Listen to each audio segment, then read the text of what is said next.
Bienvenidos a una nueva entrega de Dejando Huellas. Hoy tengo el enorme placer de tener con nosotros a Leandro Félix, doctor, académico y sobre todo amigo. ¿Cómo estás? Lo primero. Muy bien. Gracias por esta invitación que teníamos pendiente hace un tiempito, pero Dios sabe cuándo es el momento perfecto. Encontramos el momento, gracias a Dios, en nuestras agendas. Así es. Bueno, yo creo que vamos a empezar por una pregunta. Yo siempre digo que se puede tomar la mitad del podcast, pero es importante para darle un poco de contexto a las personas. Tú eres doctor en odontología, tienes tu práctica privada, pero aparte de eso, desarrollas una labor en el mundo de la academia de alta responsabilidad. Y para no equivocarme, voy hasta leer bien Yo sé que uno es director de innovación y el segundo es director ejecutivo de la Oficina de Desarrollo Institucional de UNIBE. Correcto. Mi pregunta es, ¿cómo llegaste tú a este punto donde estás combinando estos dos roles que pudieran dar la impresión de que son disímiles, etcétera, etcétera? Y cuéntanos un poco tu vida, o sea, cuéntanos un poco cómo llegaste a donde estás aquí ahora mismo. Correcto. Bueno, una vez más gracias, Ney, por la confianza de tenerme aquí y que todo el público le pueda servir mi historia de alguna inspiración de lo poco o lo mucho que pueda decir.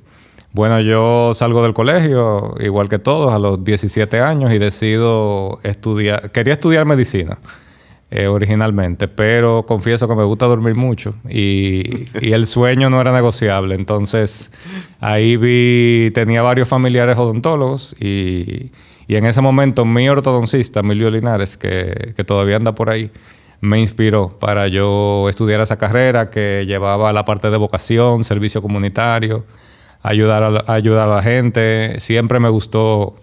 En el colegio siempre tuve liderazgo. Fui presidente de la promoción del colegio cuando nos graduamos y siempre estuve liderando, ayudando, siendo solidario. Y siempre fui y soy de muchos amigos. Todavía mis amigos del colegio me relajan hoy porque yo estoy en todos los grupos. Entonces yo siempre tenía actividades o si no estaba en una cosa, estaba en otra. Entonces ahí estudié odontología en UNIBE. Entro en el 93 a estudiar.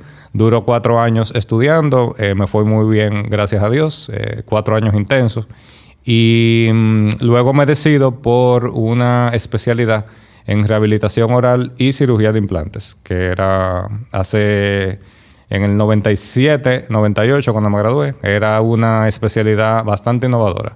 Ya no lo es tanto, lo sigue siendo, pero en ese momento era romper. O sea que siempre yo me fui por la innovación y por lo nuevo. Me gustaba leer mucho. En la carrera aprendí a leer los artículos científicos. Tenía unos profesores muy buenos, que todavía también, algunos están en la universidad, que nos fomentaban mucho la lectura. Algo que no era tan común en todas las áreas. Y nada, me dirijo a Chile a hacer mi primera especialidad. Estuve en la Universidad de Chile, Escuela de Graduadores, y en el Brandemark Integration Center, que es un centro sueco, que se radicó en Chile ya hace muchos años y que son pioneros en cirugía de implantes. En esas instituciones hice esas 2 especialidades. Y dentro de haciendo las especialidades, se me prende un bombillo porque también leyendo mucho, Chile, tú sabes que es un país de un alto nivel educativo, donde es riquísimo el sistema de educación superior, cómo desde hace tantos años conjuga lo que es la investigación, la docencia y el servicio. Y ellos lo tienen muy claro. Y ahí yo aprendí realmente lo que es ser un profesional completo en esos programas. Y ahí leyendo más artículos científicos, con esa curiosidad, me llevan, porque tuve una de las mejores notas de los trabajos finales, me llevan a un concurso en Paraguay de investigación. De repente yo fui a presentar un caso de investigación que habíamos hecho y gané el primer lugar. Y ahí yo digo, bueno, pero como que me gusta la parte académica, se me da bien la enseñanza y me gusta la parte clínica. Entonces, nada, de ahí regreso al país Y comienzo entonces a hacer... Lo primero que hice fue establecer mi práctica clínica de inmediato, desde el 2001-2002. Y además, dando docencia en la Universidad Católica Santo Domingo. Y luego entonces vuelvo a irme otra vez porque fui becado por la Universidad de Washington en Seattle para un programa de investigación clínica. Y ya ahí fue donde ya yo me formé en investigación y afiancé lo que son también esas habilidades para la docencia. Regreso al país y entonces entro a UNIBE como docente. Como docente de la Escuela de Odontología, que era mi área, también de la Escuela de Medicina, por mi expertise en investigación clínica, y comienzo a trillar un camino paralelo de la práctica clínica y de la universidad, la docencia. Y poco a poco en la investigación. Los primeros 10 años en la universidad fueron docencia pura. Yo era un docente bastante activo, con bastante carga, lo combinaba con la clínica, pero ya en el 2010...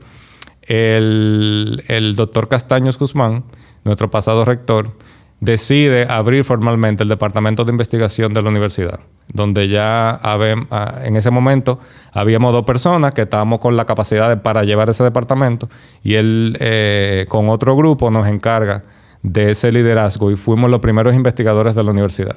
Y del 2010 al 2024 ha llovido bastante y he pasado en la universidad por diferentes departamentos. He creado algunos centros de investigación, como el Centro de Biomateriales, del cual fui fundador. He sido responsable de la primera patente en salud de una universidad dominicana que la hicimos en UNIBE, que es de mi autoría, que es la patente se llama PernoAncla. Tenemos proyectos de software de récord médico electrónico, que es una necesidad en el país, que también lo desarrollamos en el centro. Y bueno, todos esos proyectos me han ido llevando a una experiencia en la gestión, donde ya en el 17 pasó a ser director general de investigación de la universidad. Y en el 21, con nuestro nuevo liderazgo de la doctora Odil Camilo, que es la rectora, entonces ya paso a ser decano de innovación y desarrollo institucional, que es ya una posición estratégica general para la universidad, donde veo toda la parte de I+D y también desde la rectoría todo lo que es desarrollo institucional, que es sostenibilidad y los planes de crecimiento. Y así llego al día de hoy. Y eso suena mucho solamente si estuvieras en la academia, pero vuelvo y repito, todo eso compatibilizándolo paralelamente con la práctica clínica. Con tu práctica clínica. Así mismo. Realmente impresionante. De hecho, parte de no podernos ver antes era los compromisos que tenías con pacientes. Correcto. Etcétera. O sea, mi agenda del día es muy variada. Es reuniones de la universidad o pacientes. O sea, que siempre estoy en esos 2 mundos. Y cuéntame un poco sobre esos primeros años. Sobre todo esos primeros años cuando, a pesar de tu práctica privada, empiezas a dar clases, luego empiezas a asumir responsabilidades y obviamente uno a veces cuando es joven pues tiene capacidad de hacer muchas cosas, pero al final de cuentas no deja de ser un esfuerzo y un sacrificio. También uno tiene familia, etcétera, etcétera. ¿Cómo fueron esos primeros años? Hubo un momento en los que tú dijiste, pero ¿y a mí quién me mandó meterme en este lío?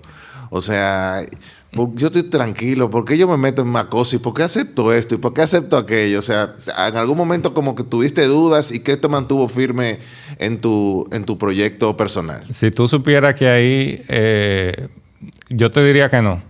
O sea, todo lo que yo me abría era propuesto por mí mismo, porque yo lo quería hacer. Claro, sí, cuando estaba en el camino y que había que hacer sacrificio y era duro, claro que sí, que surgen las dudas y por qué hice, pero nunca dudé nunca pensé echar hacia atrás de lo que había decidido hacer. Tanto así que paralelamente con la docencia, también, como lo mencionaste, yo iba forjando un perfil profesional en la clínica, donde ya hoy, gracias a Dios, gozo de cierta reputación en el sector odontológico. Y en ese momento yo siempre he sido innovador, buscando lo nuevo.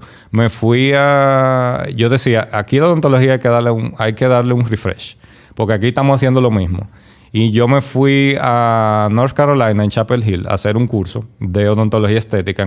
Eso fue en el año 2000, con el doctor Perdigao, un brasileño, principal autor de muchos libros de operatoria dental, de odontología estética. Y el profesor estaba dando cursos de peróxidos de hidrógeno, que eran en ese momento componentes para blanqueamiento dental que estaban muy mal vistos porque había poca investigación y la utilización no era confiable porque necesitaba más de avance. Pero ya en el 2000 los peróxidos habían avanzado bastante y habían casas comerciales que lo lograban. Por lo tanto, yo traje al país esos cursos. Y paralelamente con la docencia de la universidad, también me puse a dar cursos de blanqueamiento dental a nivel de todo el país.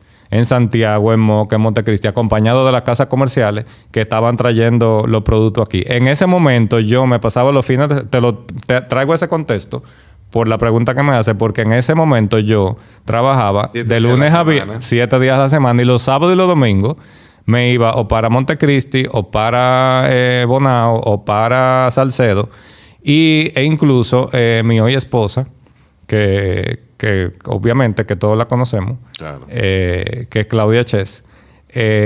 Tuvimos en los primeros años de Amores, que fueron en el 2003, ella se iba conmigo los fines de semana a Montecristi, a Dajabón, y tuvimos ese baño de pueblo, como quien dice. Como quien dice, ese era el espacio que tenían juntos. Porque y ella me ha dicho siempre, tú logras que el otro se adapte. Entonces yo lo que hice fue incorporarla a mi esquema para que no perdiéramos tiempo y nada, aunque yo estuviera trabajando 24/7, ella estaba ahí conmigo. Oye, impresionante.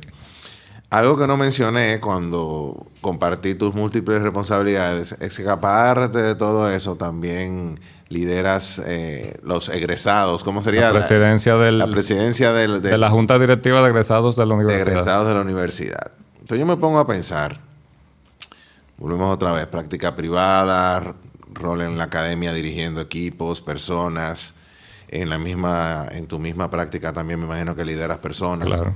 También en una organización lideras personas que no son, ni se reportan a ti ni nada por el estilo, sino que están haciendo una labor. Totalmente. Vamos a decir, por vocación y por deseos de contribuir. Y me gustaría, como basado en todo eso, que me compartas un poco cómo tú entiendes que es tu estilo de liderazgo y cómo lo definirías y qué características concretas tú has aprendido durante el proceso que te funcionan como líder. Bueno, ahí que mencionas la presidencia de la Junta Directiva de Egresados, que con mucha responsabilidad se me encargó desde el 2018. Precisamente, y gracias a uno de mis mentores más importantes, que es el doctor Castaño Guzmán, que dijo siempre, como yo he estado alante de los procesos, o sea, viendo más allá, sí. buscando soluciones antes de tener la estructura. Ese es mi liderazgo. Busco soluciones antes de tener la estructura. Y eso me llevó a que en ese momento él me encargara la presidencia del Círculo de Egresados. Él me dijo, no tenemos departamento, no tenemos nada, comienza. Y ve proponiendo en el camino. Entonces, he aprendido mucho en estos años, me he caído, he cometido muchos errores, como todos los líderes. Pero yo diría que ya después de 20 y pico de años, mi liderazgo se construye de una forma, primero de escuchar. Escucho mucho a los equipos. Doy mucha participación, tanto a veces que mis mismos colaboradores me dicen, pero es que usted se pasa, no le dígale que no ya. Pero es un estilo que a mí me funciona y que me siento cómodo. Es una capacidad fuerte de escuchar. Exactamente. Y que me hace sentir que al dar participación estoy dando todos los chances para que el equipo funcione. Claro, cuando no funciona y hay que seguir al próximo nivel. Otra característica que diría yo hoy en día que me define como líder es, aparte de esa sensibilidad, también estar un poquito delante de lo que va a pasar, instruyendo, enseñando y dando un poco de la visión hacia el futuro de lo que necesitamos en la organización. Excelente. Vamos ahora a hacer como un pequeño deep dive personal, después volvemos a salir, pero... Muy bien. Hace unos años la vida te puso una prueba difícil. No hace tantos años, ni siquiera. Hace solo 2 años. Exacto. Sí, 2 años justo ahora, el 12 de noviembre. Te diagnosticaron cáncer. Un cáncer que, según recuerdo, porque tenemos una relación, fue un cáncer bastante agresivo. Claro. Parecería como si eso no fuera suficiente. Fue en los momentos más álgidos de la pandemia. Sí. Donde estaban todas esas restricciones sanitarias, etcétera, etcétera. Y me gustaría saber, gracias a Dios superado, me gustaría saber cómo fue ese proceso, cómo fue ese proceso mientras sucedió. Uh-huh. Y cómo fue Leandro que salió de esa experiencia. Vamos a decir, ¿cómo sería el Leandro antes del diagnóstico, post-diagnóstico y luego de superada esa difícil prueba? Cuéntame un poco al respecto. Y me gusta cómo se conecta esto con la pregunta anterior, porque precisamente mi estilo de liderazgo se moldeó y cambió a raíz de esa situación personal. Que en ese momento, aunque, y como ya lo mencioné, con errores y como todos cometemos y aprendizajes, el liderazgo se va construyendo también por las vivencias que tenemos en la parte profesional y en la parte personal. Entonces, con esa vida agitada y ese ir y venir y logros y todo lo que me propongo lo hago y todo dado y todo servido en la mesa. De repente, y luego de haber logrado en la universidad la mayor posición que tengo ahora, justo 6 días después de nosotros haber conformado un nuevo comité, un nuevo staff de la universidad, un comité estratégico del cual yo soy parte. Teníamos una inauguración muy importante de nuestras estructuras y estábamos inaugurando el Hub de Investigación e Innovación. Y de repente yo empiezo a sentirme con mucha falta de aire. Ya había tenido COVID hace 2 meses. O sea, en septiembre del 2021, yo tuve... septiembre del 2021, o sea que son 3 años, no son 2 años. Exacto. Septiembre del 2021 tuve COVID, fue muy agresivo, no tuve interno. Pero nada, lo sobrepasé y pude salir adelante. Sin embargo, en ese momento me comenzó a faltar el aire. Yo normalmente hago mucho ejercicio y simplemente caminando 3 pasos me ahogaba. Ese día me tocaba dar un discurso, que fue el día más donde me sentí peor. Me tocaba dar el discurso de apertura de la inauguración con mis otros compañeros autoridades de la universidad. Y me comienza a temblar una pierna arriba en el escenario. Y me comienza a faltar el aire. Yo hablando en ese momento. Y la verdad que me sentía tan mal que inmediatamente salí de ahí. Yo me fui para el médico. Mi neumóloga, que es la doctora Evangelina Soler, uno de los ángeles que están conmigo siempre, me dice, cuando estoy en su consulta, me dice, no, pero me ausculta y me examina y me dice, tú tienes el pulmón derecho lleno de líquido. A ti hay que ingresarte ahora mismo. Yo me fui de la oficina y fui como si fuera una consulta normal y con la mente que uno tiene, que todas las reuniones, no, yo voy donde la doctora, ella me da algo y ya yo sigo y voy a la reunión a la hora. Por ahí mismo te ingresaron. Y por ahí mismo me ingresé y fue eso el 12 de noviembre del 2021 en Corazones Unidos, donde ella me dijo, si te vas de aquí te puede dar un colapso y te puede dar un paro respiratorio y ahí quedas. Entonces fue... Imagínate, en 1 hora me cambió la vida totalmente. De ahí comienza un proceso de 16 días investigando qué estaba pasando, porque no tenía explicación. O sea, yo soy una persona sana. Sí he sufrido de temas estomacales durante unos años por un tema inmunológico, pero todo controlado y siempre chequeándome. Y esos 16 días investigando qué pasa con el pulmón casi al colapso, porque aunque me sacaron el líquido en la primera cita, seguía llenándose de nuevo. O sea que todos los días tenían que volver a sacarme el líquido con un vacuum que me pusieron aquí, que se llama tubo de pecho. Y todo lo que implica eso. Más de 12 especialistas estuvieron conmigo durante esos 16 días en Corazón Unido.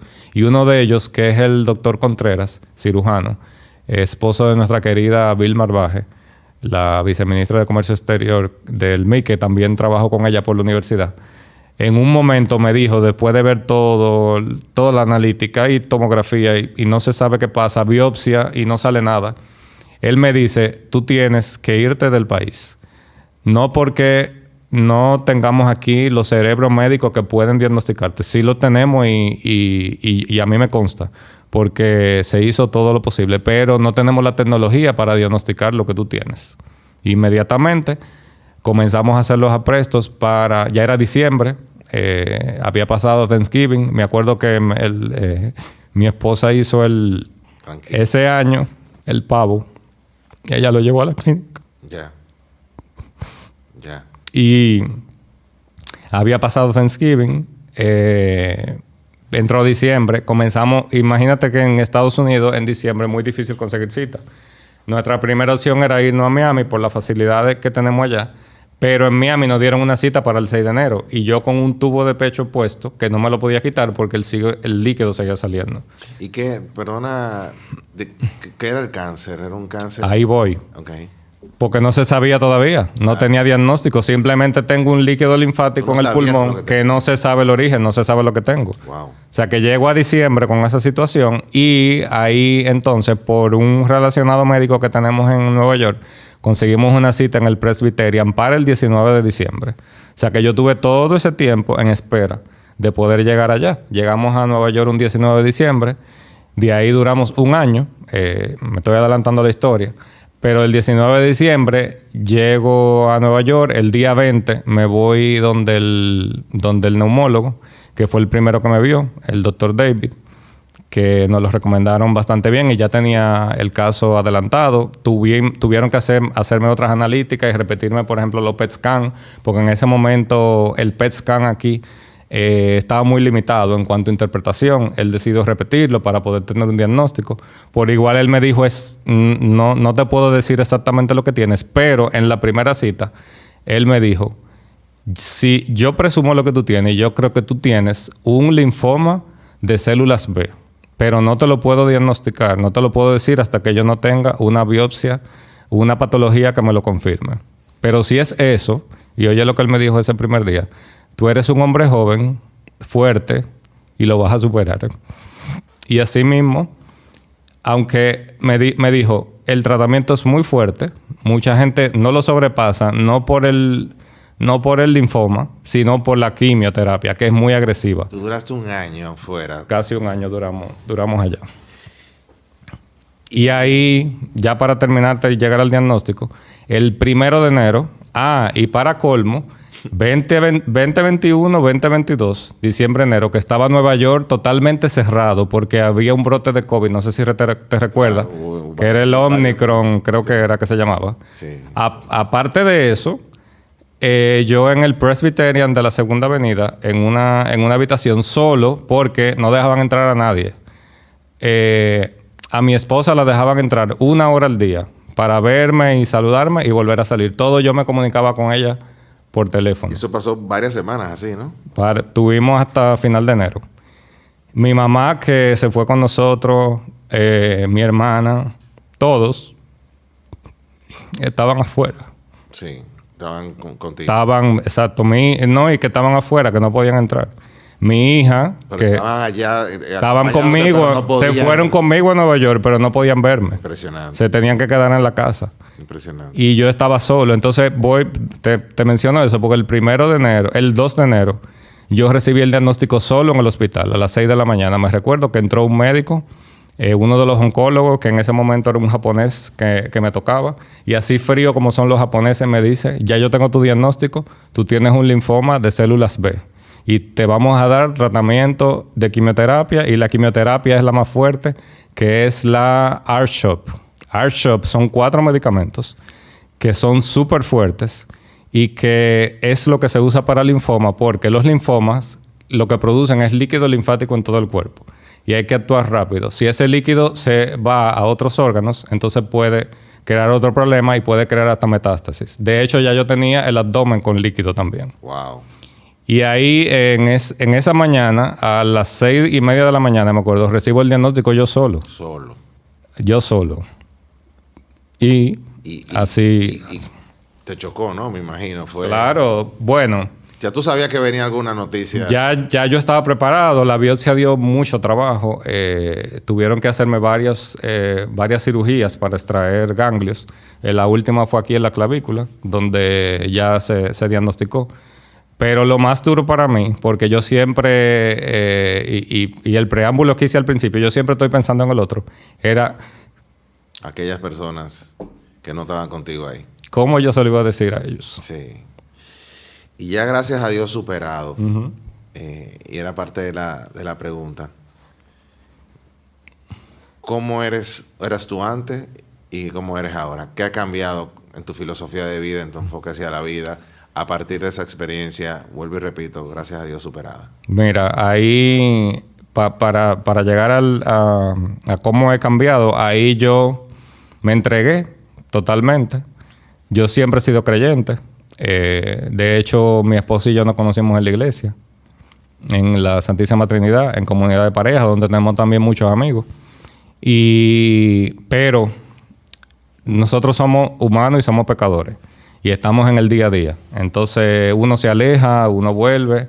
Y todavía hoy uno se aleja, uno vuelve porque estamos en el terreno. Y el único perfecto es Dios. Sin embargo, en ese momento yo decidí entregarme. O sea, entregarme sin esperar nada. Eso quiere decir que yo pensé lo peor. Aunque me decían los médicos que todo iba a estar bien, yo me preparé mentalmente para que pasara lo peor. ¿Por qué? Porque yo tenía que vivir a partir de ahí 9 quimioterapias cada 3 semanas. Y esa quimioterapia, que es la que mencioné, R-CHOP, son tan agresivas que en un momento yo llegué a tener la hemoglobina en 3, casi con un shock y con un paro cardíaco. Entonces, lo superé. O sea, cada quimioterapia que era tan fuerte, la podía superar. Perdí más de 80 libras. O sea, yo llegué a 110 libras. Oye, eso. Cuando mi peso siempre ha sido 210 libras.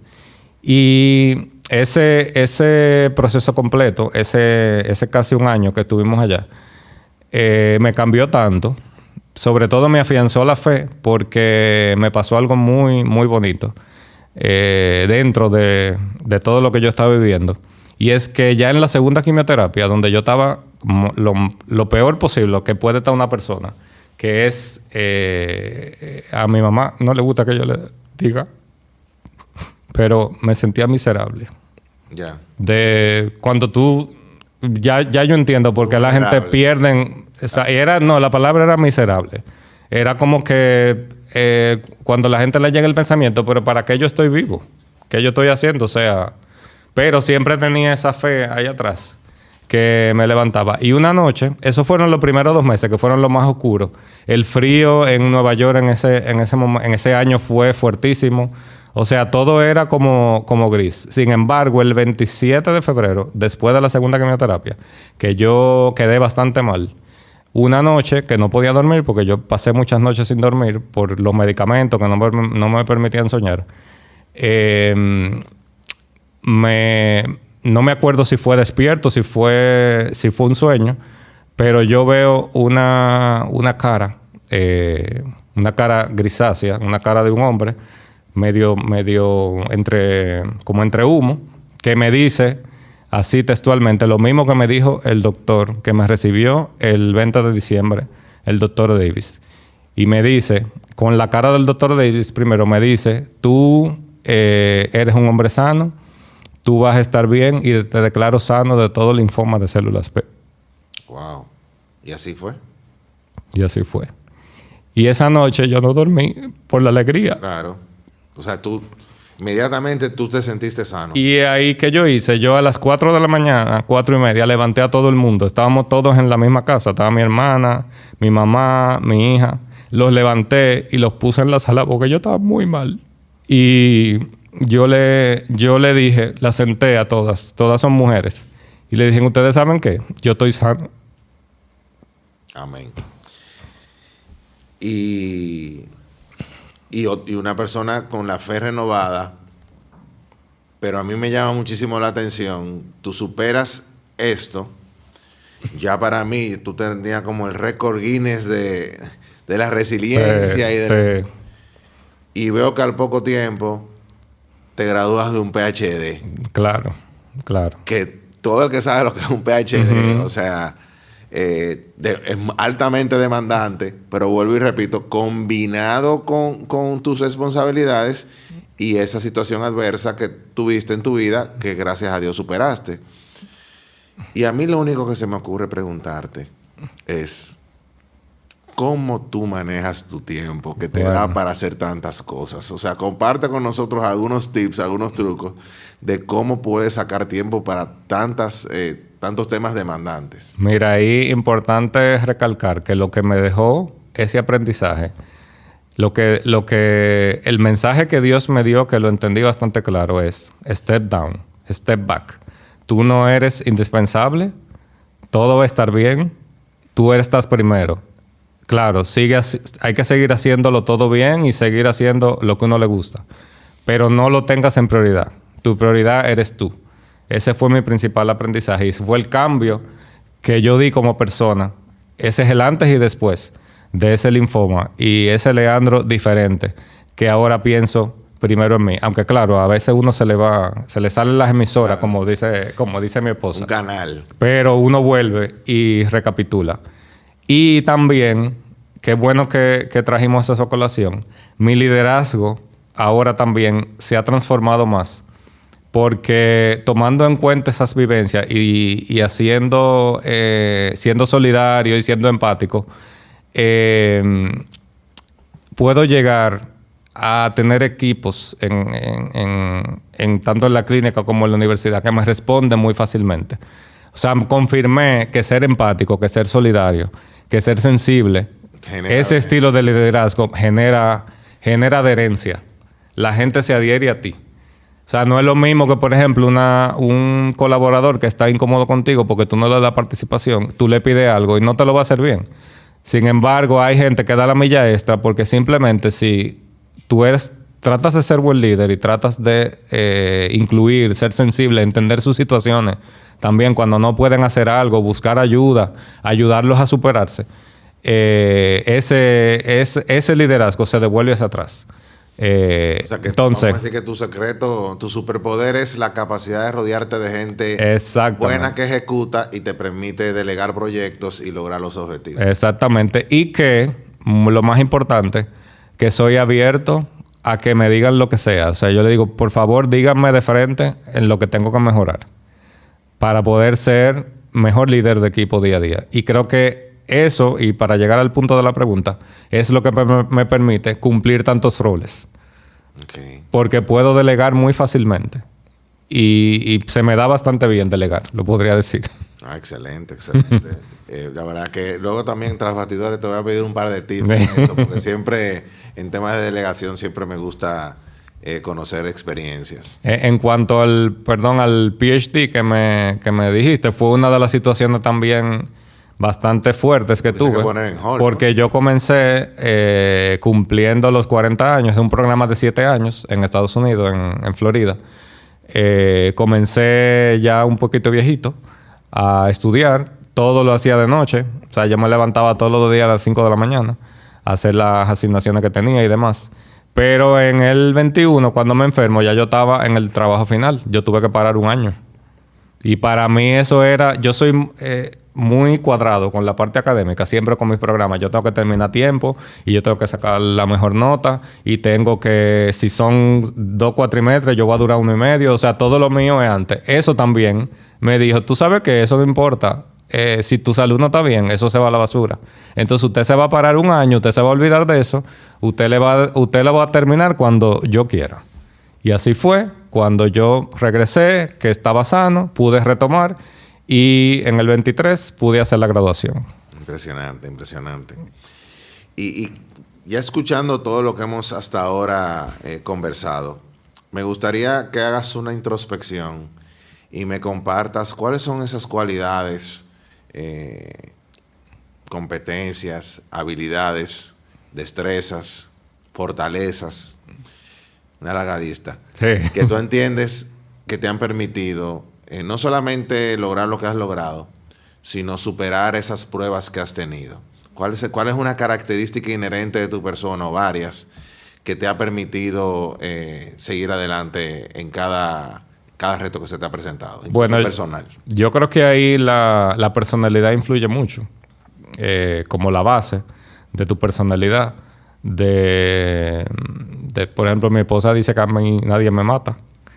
Que yo todo lo cojo suave y que... Incluyendo el cáncer. Incluyendo el cáncer y que lo mío que todo va a estar bien. Y la verdad que así es que yo lo veo. Todo va a estar bien y mañana es otro día y continuamos. Eres optimista. Soy muy optimista. La base de mi personalidad es optimista. De hecho, parte de mis equipos en la universidad me relajan porque me dicen, usted tiene el sí en la frente. Oye, y yo le digo, claro, pero tenemos que ser equilibrio. A uno tenemos que tener el sí y otro tiene que tener el no, para que las cosas se den bien. y si pudieras resumir en una frase tu propósito de vida, ¿cuál sería? Mira, mi propósito de vida y analizado después de la situación que pasé es... tengo una hija que también para mí fue muy fuerte verla con 15 años. Estaba sufriendo mucho. Ella también pasó por... Todas las personas alrededor tuyo, ¿no? Sí, pero ella especialmente, porque ella estaba en... El colegio estaba entre virtual y presencial. Pero ella se tuvo que ir con nosotros a Nueva York. Y ella tuvo ella vino primero con nosotros. Ella tuvo muchos meses virtual. Y ella estaba todos los días ahí. Porque yo me sentía un poquito egoísta porque yo la quería tener al lado mío. Yo no la quería que se fuera. Y ella quería estar. Entonces eso yo sé que fue muy duro para ella. Digo eso porque mi propósito de vida es que ella esté feliz. Simplemente. Todo lo que hacemos su mamá y yo para que ella esté feliz. Excelente. Excelente. Yo también tengo una sola hija sí. la que me puedo identificar mucho con tu planteamiento. ¿Qué consejo le darías? Yo soy muy llorón, así que... No te preocupes, que yo soy del mismo team. Leandro, ¿qué consejo tú le darías a toda aquella persona que tiene una meta, tiene una aspiración, quiere lograr trascender, hacer cosas grandes y como que no sabe cómo dar el primer paso o hacia dónde dirigirse? O una persona que incluso tiene su plan de vida definido, pero le cuesta dar ese primer paso. ¿Qué consejo de vida tú le darías a esas personas que están como en ese stand-by mode en su vida? Mira, desde mi experiencia, porque es de donde puedo hablar, y a lo mejor no es lo perfecto, pero es lo que puedo decir. Viendo y también trabajo con muchos jóvenes, con diferentes generaciones. Estoy viviendo lo que es lidiar con los millennials, con los seniors, esos diferentes estilos. Tengo hija, por supuesto, adolescente, que ya va casi para la universidad. Sus amigos y todo eso. Y lo que yo le diría es, y es lo que veo que cada vez más estamos perdiendo. Cuando, por ejemplo, los emprendedores que nosotros apoyamos en la universidad y estos muchachos que ahora quieren resultados inmediatos, el consejo que yo le daría es, tienen que sacrificar antes. Tiene que haber un sacrificio previo. Que ese sacrificio no lleva remuneración. Ese sacrificio lleva dolor, lleva fracasar, lleva decepcionarse, pero es lo que te hace seguir al próximo paso. Si tú no estás decidido a sacrificarte, a sufrir ese dolor, entonces no vas a ser sostenible, no vas a llegar. Tu proyecto de vida no va a tener sentido y vas a vivir entre una cosa y otra. Yo creo que ahí lo clave también para poder en esos momentos donde tú no ves el final de ese esfuerzo y los resultados tangibles, es tener tu propósito bien claro. Correctamente. Y entender que antes de empezar a crecer un árbol, es mucho el proceso que se da que nadie percibe.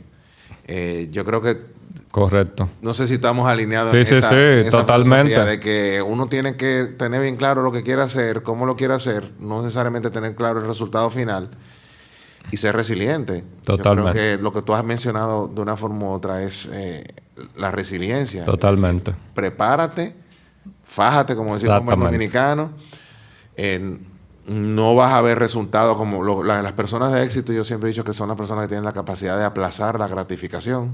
Sí, Es decir, totalmente. entender que ahora me toca hacer el esfuerzo máximo. Vamos a ver cómo después ya cosechamos los frutos de esto. Medio he respondido yo mal. Sí, sí, no, y estamos de acuerdo. Es un tema que me apasiona mucho. Estamos de acuerdo porque yo diría que es un tema hasta generacional. Yo tengo 49 años y no es que esté tan viejo, pero tampoco que esté tan joven. Pero veo esa gran diferencia entre la generación que viene subiendo y nosotros. De dar la milla extra. No es que no la den, la dan. Pero se pierden oportunidades por no aceptar el sacrificio. Por no entregarse antes. Por no dar antes que recibir. Creo que es el principal consejo que yo puedo dar. Sacrifíquense. Usted está preparado, se preparó en un área, muy bien. Pero usted tiene como quiera que sacrificarse y tiene que dar adelante para después recibir. Excelente. Y vamos a seguir con los consejos. Claro, claro. Y yo creo que ahí tú me puedes dar una cátedra. Yo creo que vamos a tener que hacer otro podcast nada más para eso. O una segunda parte. Vamos a tratar de hacerlo lo más conciso posible, porque la verdad que estoy seguro que sería una respuesta para un podcast. ¿Qué consejo tú le darías a esa persona que está atravesando por una situación personal difícil, compleja, dura, y no ve la luz al final del túnel? ¿Qué tú le dirías a esa persona? Mira, yo le diría, por mi fe y por mi creencia, primero aferrarse a Dios, aferrarse a la palabra, o de cualquier religión que usted sea, aferrarse a la fe. Es lo primero, para poder sacar cualquiera sea la carga que tenga la persona, sea una enfermedad, sea un problema económico, sea un problema familiar, entregarle esa carga a la fe. Así solamente se puede sobrepasar eso, cuando tú entregas esa carga. Fíjate que a mi esposa no le gusta que yo hable de esto, pero yo hice una entrega tan sincera cuando yo recibí ese diagnóstico de linfoma, que Ney, de verdad, aunque no sé si soy creíble, pero de verdad, porque en mi corazón lo siento, yo le dije al Señor, Señor, si yo me tengo que ir, yo estoy listo ya. Tú eres que sabes. Y esa convicción, eso de yo tenerlo adentro y estar seguro de eso y hablarlo con mi esposa y decirle, mira, si yo falto, esto, incluso hablamos ante esto, ante aquello, tal cosa, la niña. Eso me hizo a mí descargarme de esa mochila de atrás y entregarme completamente y pensar, claro, como es mi personalidad, que todo iba a estar bien. Y eso me aligeró el camino totalmente del día a día, de que ya yo cambié la actitud. Excelente, muchísimas gracias. Es difícil, pero hay que estar hay que estar en el momento. Cuando uno está bien, y eso se lo digo mucho a los amigos míos, tenemos muchos amigos en común. Así es. Cuando todo está bien y todo está bonito, nadie piensa en nada. Y todo es, y a veces perdemos la perspectiva y tú sabes que somos terrenales. Exacto. Pero cuando uno está en el momento es que uno puede lograrlo. Excelente. Y a esas alturas, ya un éxito profesional evidente, un prestigio ganado, como bien dijiste, muchos amigos, sí, gente que te aprecia, que te valora. Amigos que son como familia. Así es. Una historia de superación, de resiliencia de una situación, pues, realmente admirable. ¿Qué te gustaría haber hecho menos y qué te gustaría haber hecho más? Mira, en este momento de tu vida. Eso siempre lo he pensado. Me gustaría haber hecho exactamente lo mismo que hice. Y sí me hubiera gustado hacer un poco más de deporte, eso sí. Ahora fui muy vago cuando joven, porque me gustaba leer mucho. Bueno, tenía mi estilo de estudiar y de otras cosas, de lectura y demás. Y a lo mejor hubiera hecho un poco más de deporte. Y lo pudiéramos conectar con una respuesta que diste anteriormente, o sea, darte prioridad Darme, claro que sí. Valorarte y entender que tú eres tu principal activo. Claro. Cuando no estás bien, nadie alrededor tuyo va a estar bien. Pero esas preguntas en retrospectiva, a veces cuando uno la piensa y la va a responder, uno dice, pero tenía que ser así para poder llegar a donde estoy hoy. Si no lo hubiera vivido, entonces no llego a donde estoy hoy y a lo mejor no lo valorara.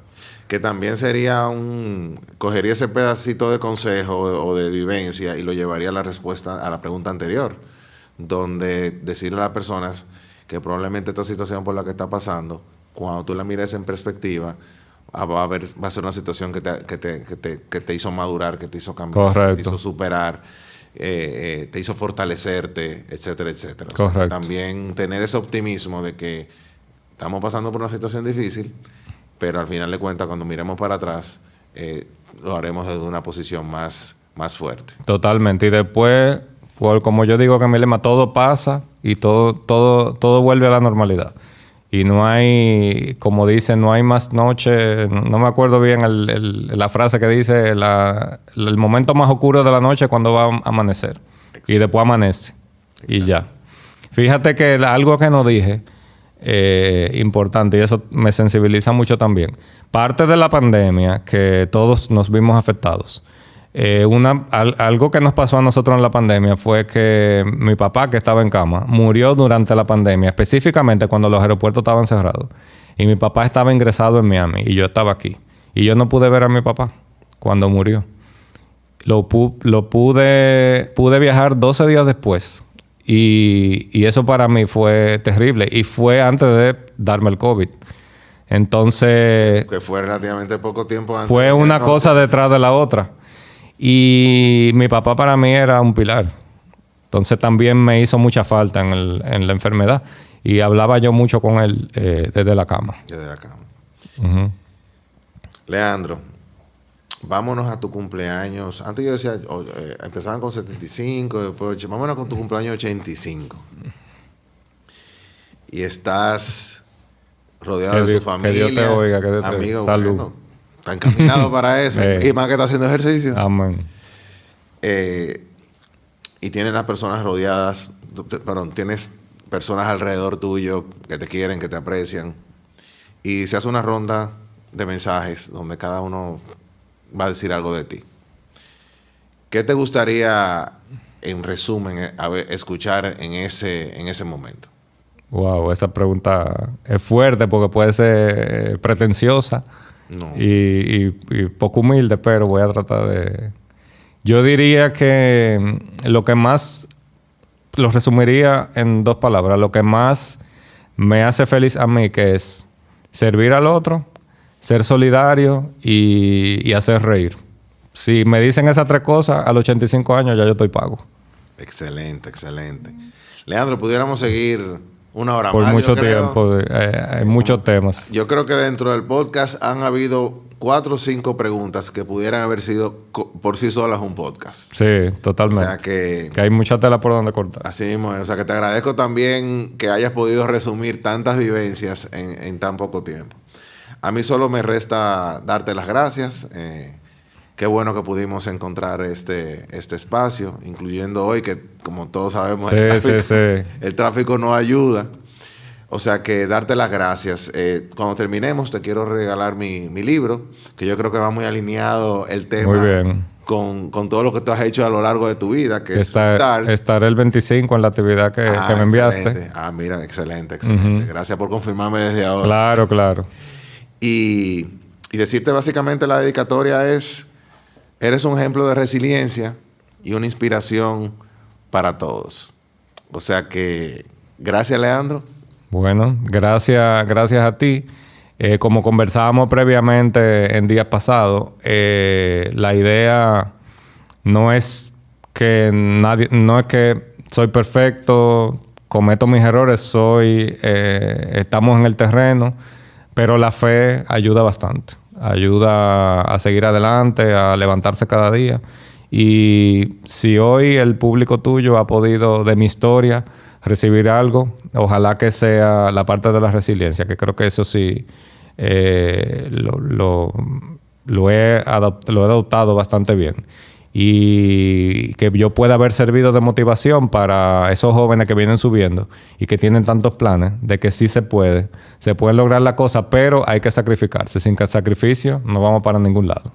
Bueno, todavía uno ya realizado y con meta cumplida se sigue sacrificando. Así mismo es. Leandro, muchísimas gracias, de verdad. Ha sido un podcast en todos los sentidos muy enriquecedor. Bueno, muchísimas gracias. Gracias a ti.